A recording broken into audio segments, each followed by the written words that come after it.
Hello dear students, कैसे हैं आप सब। उम्मीद करते हैं कि आप सब खैर वाफियत से होंगे। आज हम थ्योरी ऑफ कंग्रुएंसेस का लेक्चर नंबर 3 देखेंगे।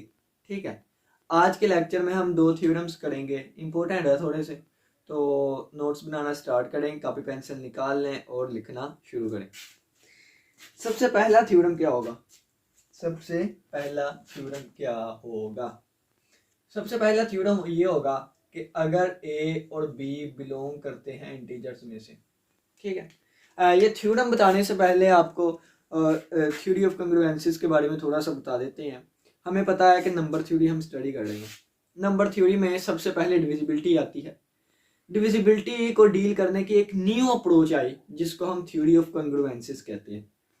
ये कंसेप्ट हमें जर्मन मैथमेटिशियन कार्ल फ्रेडरिच गास ने दिया, जो कि 1777 में पैदा हुआ और 1855 में इसने वफात पाई।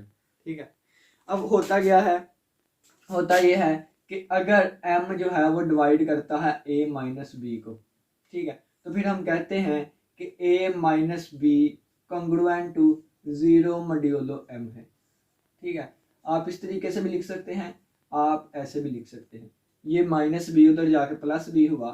ठीक है, अब इस कंग्रुएंट के साइन ने बिल्कुल इक्वल टू की तरह काम करना होता है। ये माइनस बी उधर गया, ये प्लस बी हो गया। ठीक है, इसी तरह अगर m जो है वो डिवाइड नहीं करता है माइनस बी को, उस वक्त a naught congruent to b modulo m होगा।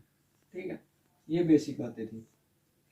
और यहाँ पे m a और b का यूज किया गया है। m a और b का, तो m हमारे पास कोई भी एक फिक्स्ड इंटीजर होता है, फिक्स्ड पॉजिटिव इंटीजर,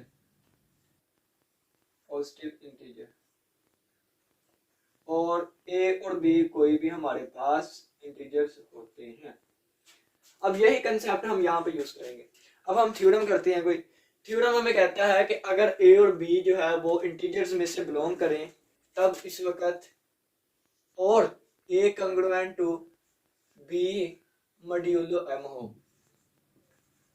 a और b इंटीजर्स हैं, m एक फिक्स्ड इंटीजर है, पॉजिटिव फिक्स्ड इंटीजर है, और a congruent to b modulo m है। ये उसी वक्त होगा इफ एंड ओनली इफ अगर a is equal to m k plus b है और यहाँ पे k कोई भी एक इंटीजर है। ये हमने प्रूव करना है। ये हमारा थ्योरम है। थ्योरम समझाता हूँ आपको दोबारा, स्टेटमेंट अच्छे से समझ आएगी आपको। थ्योरम यहाँ पे प्रूफ हम देखेंगे। देखें जी स्टूडेंट, कहा गया है कि m एक पॉजिटिव फिक्स्ड इंटीजर है, a और b दो इंटीजर्स हैं। अगर a congruent to b modulo m है, ये चीज उसी वक्त पॉसिबल है अगर ये चीज है। ये चीज उसी वक्त पॉसिबल होगी अगर ये है। अगर ये नहीं तो ये नहीं, अगर ये नहीं तो ये नहीं। ये हमने प्रूफ करना है। ठीक है, अब देखें एक और बात। जब इफ एंड ओनली इफ की कंडीशन आती है ना, if and only if condition आ जाती है, तो इसका मतलब है कि हम इसका कन्वर्स भी देखेंगे।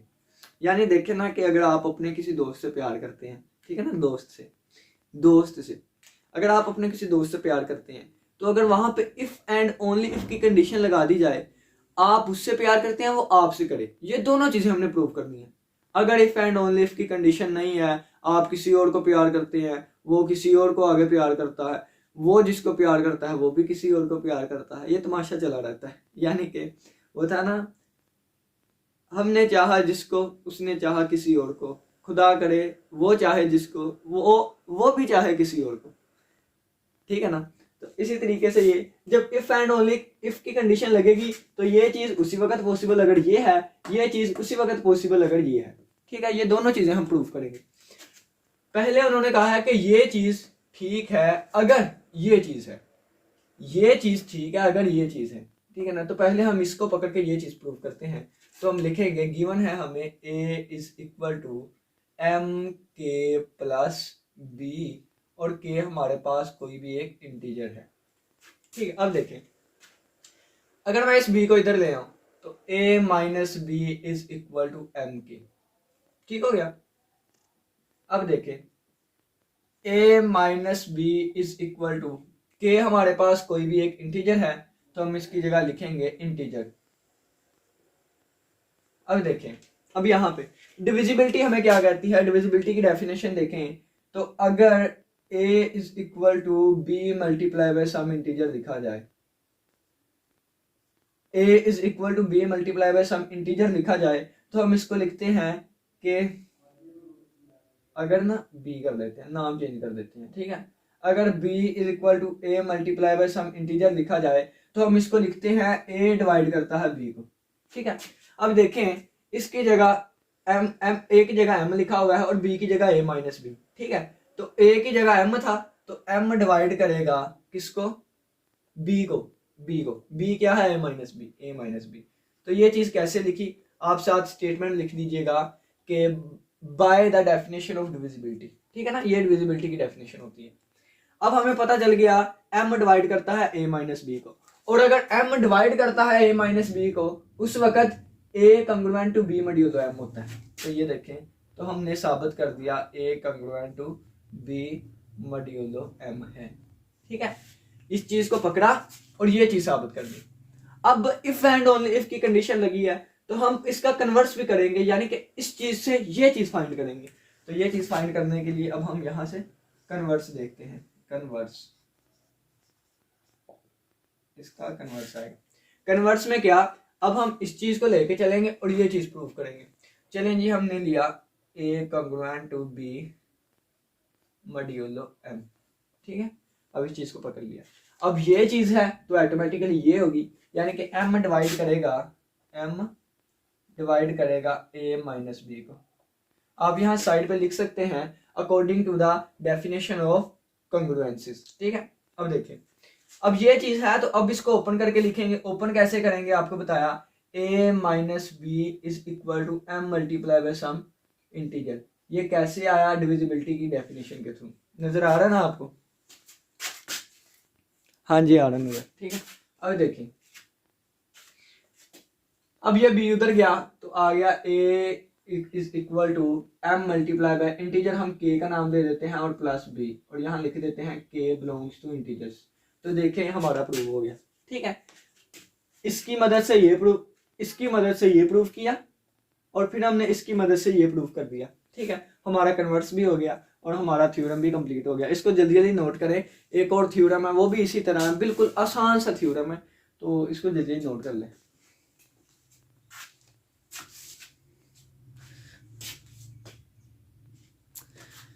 चलें जी, शेर वैसे कमाल का था कि हमने चाहा जिसको, उसने चाहा किसी और को, खुदा करे वो चाहे जिसको, आगे वो भी चाहे किसी और को, ठीक है ना, इस तरह का था कोई, थोड़ा याद है। अब नेक्स्ट थ्योरम देखते हैं। नेक्स्ट थ्योरम कहता है, दोबारा नेक्स्ट थ्योरम कहता है कि a और b इंटीजर्स हैं, ठीक है ना, a और b इंटीजर्स हैं और a congruent to b modulo m है, ठीक है ना। ये उसी वक्त पॉसिबल है इफ एंड ओनली इफ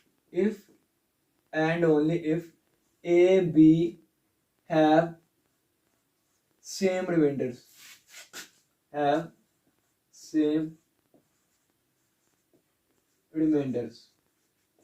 कहा गया है कि a congruent to b modulo m है। यहाँ पे एक रिमाइंडर भी आता होता है, ठीक है ना, a congruent to b modulo m है। तो इसने कहा ये चीजें उसी वक्त पॉसिबल है जब a और b को m से डिवाइड करवाया जाए। ये मॉड्यूलो m का मतलब होता है m से डिवाइड करवा रहे हैं, ठीक है। a congruent to b modulo m है, a और b इंटीजर्स हैं, m एक पॉजिटिव फिक्स्ड इंटीजर है। जब हम a और b को m से डिवाइड करवाएंगे तो इनका सेम रिमाइंडर आएगा। अगर सेम रिमाइंडर आएगा उसी वक्त ये पॉसिबल है, वह गिरना नहीं। फर्ज किया है कि a को हमने m से डिवाइड करवाया और इसका रिमाइंडर आ गया कुछ, फिर हमने b को m से डिवाइड करवाया, इसका रिमाइंडर आ गया कुछ।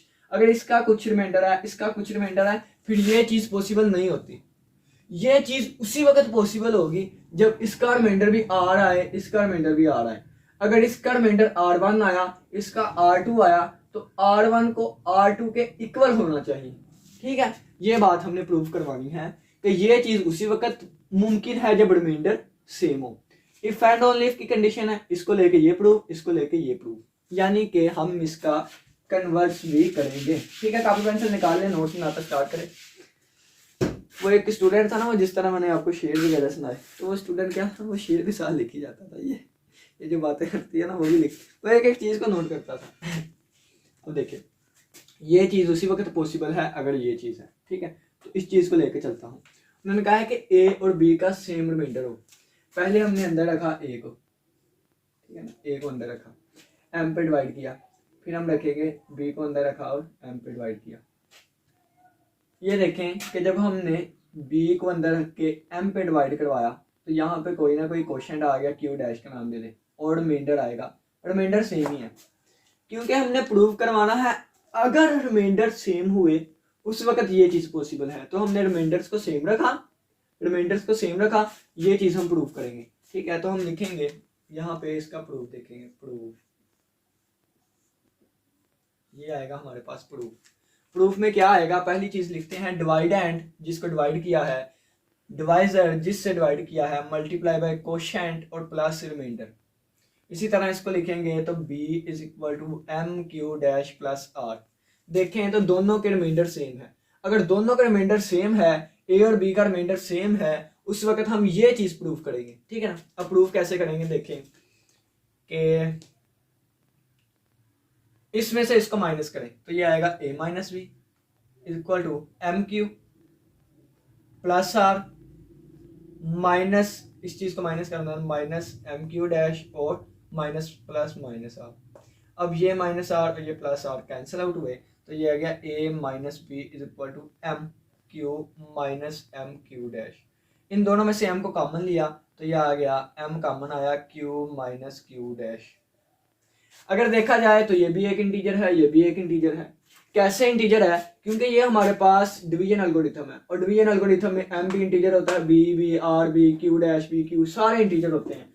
ये भी इंटीजर है। एक इंटीजर में से एक इंटीजर को माइनस करेंगे, 2 माइनस 8 आंसर माइनस 6। ठीक है ना, 13 माइनस 6 आंसर कितना आएगा, 13 माइनस 6 7। देखें एक इंटीजर में से एक इंटीजर को माइनस किया, आंसर भी एक इंटीजर आया। एक इंटीजर में से इंटीजर को माइनस किया, आंसर भी इंटीजर आया। तो ये q माइनस क्यू डैश का आंसर भी एक इंटीजर आएगा। ठीक है ना, m multiply by some integer. ठीक है, आपको पता है कि हम इसको डिविजिबिलिटी की डेफिनेशन के थ्रू बंद करके लिख सकते हैं, m डिवाइड करता है a माइनस बी को, और अगर ये चीज है m डिवाइड करे a माइनस बी को, उस वक्त हमें पता है a congruent to b modulo m होता है। ठीक है, ये चीज हमारी प्रूव होगी।